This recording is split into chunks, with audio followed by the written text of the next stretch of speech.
ಸರ್ಕಾರದ ಸಿಬ್ಬಂದಿಯಿಂದಲೇ ಸರ್ಕಾರಕ್ಕೆ ದೋಖಾ. ಬಿಎಂಟಿಸಿ ಬಳಿಕ ಸರ್ಕಾರಿ ಆಸ್ಪತ್ರೆಯಲ್ಲಿ ಯುಪಿಐ ಹಗರಣ. ವಿಕ್ಟೋರಿಯಾ ಆಸ್ಪತ್ರೆಯಲ್ಲಿ ನಡೆದ ಭಾರಿ ದೋಖಾ. ಸರ್ಕಾರದ ಸಿಬ್ಬಂದಿಯಿಂದಲೇ ಸರ್ಕಾರಕ್ಕೆ ದೋಖಾ ಮಾಡಲಾಗಿರುವಂತದ್ದು. ವೈಯಕ್ತಿಕ ಯುಪಿಐ ಐಡಿ ಬಳಸಿ 23 ಲಕ್ಷ ರೂಪಾಯಿ ವಂಚನೆ ಮಾಡಲಾಗಿದೆ. ಸರ್ಕಾರದ ಸಿಬ್ಬಂದಿಯಿಂದಲೇ ಸರ್ಕಾರಕ್ಕೆ ದೋಖಾ ಮಾಡಲಾಗಿದೆ. ಬಿಎಂಟಿಸಿ ಬಳಿಕ ಸರ್ಕಾರಿ ಆಸ್ಪತ್ರೆಯಲ್ಲಿ ಯುಪಿಐ ಹಗರಣ. ವಿಕ್ಟೋರಿಯಾ ಆಸ್ಪತ್ರೆಯಲ್ಲಿ ನಡೆದ ಭಾರಿ ದೋಖಾ. ನೋಡಿ, ಸಿಬ್ಬಂದಿಗಳಿಂದಲೇ ಸರ್ಕಾರಕ್ಕೆ ಭಾರಿ ದೋಖಾವಾಗಿರುವಂತದ್ದು. ವೈಯಕ್ತಿಕ ಯುಪಿಐ ಐಡಿ ಬಳಸಿ ಬರೋಬ್ಬರಿ 23 ಲಕ್ಷ ರೂಪಾಯಿ ವಂಚನೆ ಮಾಡಲಾಗಿದೆ. ಆಸ್ಪತ್ರೆಯ ಕೆಲ ಸಿಬ್ಬಂದಿಯಿಂದ 23 ಲಕ್ಷ ರೂಪಾಯಿ ಲೂಟಿ ಮಾಡಲಾಗಿರುವಂತದ್ದು ಇದೀಗ ಬೆಳಕಿಗೆ ಬರ್ತಾ ಇರುವಂತದ್ದು. ಲ್ಯಾಬ್ ಒಪಿಡಿ ವಿಭಾಗದಲ್ಲಿ ಕ್ಯೂಆರ್ ಸ್ಕ್ಯಾನ್ ಬಳಕೆ ಮಾಡಲಾಗಿದೆ. ಲ್ಯಾಬ್ ಒಪಿಡಿ ಎಕ್ಸ್ರೇ ವಿಭಾಗದಲ್ಲಿ ಕ್ಯೂಆರ್ ಸ್ಕ್ಯಾನ್ ಬಳಕೆ ಮಾಡಲಾಗಿರುವಂತದ್ದು. ವೈಯಕ್ತಿಕ ಕ್ಯೂಆರ್ ಸ್ಕ್ಯಾನ್ ಬಳಸಿ ಸಿಬ್ಬಂದಿಯಿಂದ ವಂಚನೆ ಮಾಡಲಾಗ್ತಾ ಇದೆ. ವಿಕ್ಟೋರಿಯಾ ಆಸ್ಪತ್ರೆ ಅಧೀಕ್ಷಕ ದೀಪಕ್ ದೂರನ್ನ ಕೊಟ್ಟಿದ್ದಾರೆ. ವಿವಿಪುರಂ ಠಾಣೆಯಲ್ಲಿ ದೂರು ದಾಖಲಿಸಿದ ದೀಪಕ್, ಸರ್ಕಾರದ ಸಿಬ್ಬಂದಿಯಿಂದಲೇ ಸರ್ಕಾರಕ್ಕೆ ದೋಖಾ. ವೈಯಕ್ತಿಕ ಯುಪಿಐ ಬಳಸಿ ಬರೋಬ್ಬರಿ 23 ಲಕ್ಷ ರೂಪಾಯಿ ವಂಚನೆ ಮಾಡಲಾಗಿರುವುದು ಇದೀಗ ಬೆಳಕಿಗೆ ಬರ್ತಾ ಇದೆ. ಬಿಎಂಟಿಸಿ ಬಳಿಕ ಸರ್ಕಾರಿ ಆಸ್ಪತ್ರೆಯಲ್ಲಿ ಯುಪಿಐ ಹಗರಣ ಬೆಳಕಿಗೆ ಬಂದಿದೆ. ವಿಕ್ಟೋರಿಯಾ ಆಸ್ಪತ್ರೆಯಲ್ಲಿ ನಡೆದ ಭಾರಿ ದೋಖಾ. ನೋಡಿ, ಸರ್ಕಾರಕ್ಕೆ 23 ಲಕ್ಷ ಲೂಟಿ ಮಾಡಿರುವಂತದ್ದು. ವೈಯಕ್ತಿಕ ಯುಪಿಐ ಐಡಿ ಬಳಸಿ ಬರೋಬ್ಬರಿ 23 ಲಕ್ಷ ರೂಪಾಯಿ ವಂಚನೆ ಮಾಡಲಾಗಿದೆ.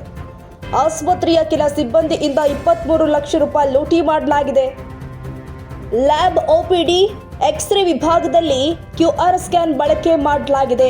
ಇದೀಗ ಸರ್ಕಾರಕ್ಕೆ ವಂಚನೆ ಮಾಡಿರುವುದು ಬೆಳಕಿಗೆ ಬಂದಿದೆ. ಅದು ಸಿಬ್ಬಂದಿಯಿಂದಲೇ ಸರ್ಕಾರಕ್ಕೆ ದೋಖಾ ಮಾಡಲಾಗಿದೆ.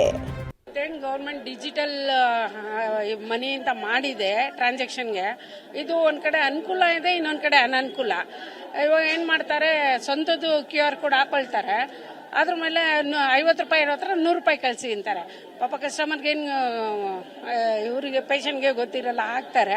ಬಟ್ ಇವಾಗ ಏನಿದೆ, ಸರ್ಕಾರ ಚಾಪೆ ಕೆಳಗೆ ನುಸಿದ್ರೆ ಈ ಕದಿಯೋರು ಏನ್ ಮಾಡ್ತಾರೆ, ರಂಗೋಲೆ ಕೆಳಗೆ ನುಸಿತಾರೆ ಅಂತ ಇದ್ದಾರೆ.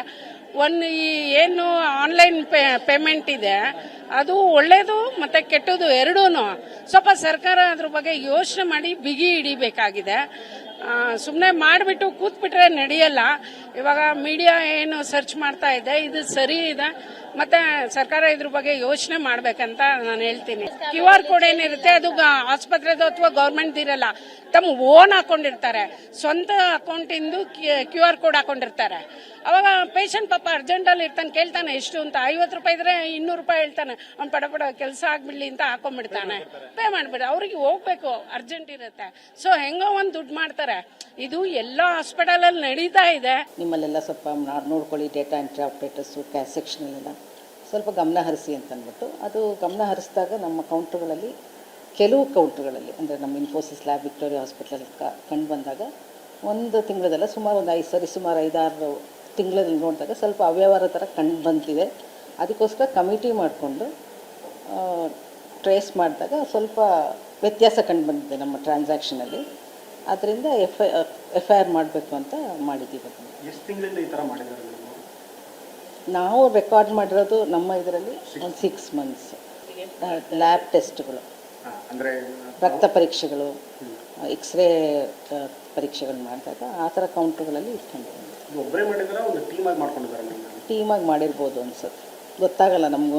ಇದು FIR ಹಾಕಿ ಅವ್ರು ಇನ್ವೆಸ್ಟಿಗೇಷನ್ ಮಾಡಿದ್ಮೇಲೆ ಪೂರ ಹೇಳ್ಬೋದು ನೋಡಿ. ಹಾಗಾಗಿ ಒಂದು 23 ಲಕ್ಷ 24 ಲಕ್ಷ ಅಂತ ಅನಿಸುತ್ತೆ. ಇದಕ್ಕೆಲ್ಲ ಆ್ಯಕ್ಷನ್ ತೊಗೊಳ್ತಾ ಇದ್ದೀವಿ. ಅದು ಕಂಡು ಬಂದಾಗಿಂದ ನಾವು ನಮ್ಮ ಆಸ್ಪತ್ರೆ ಎಲ್ಲ ಅಂತ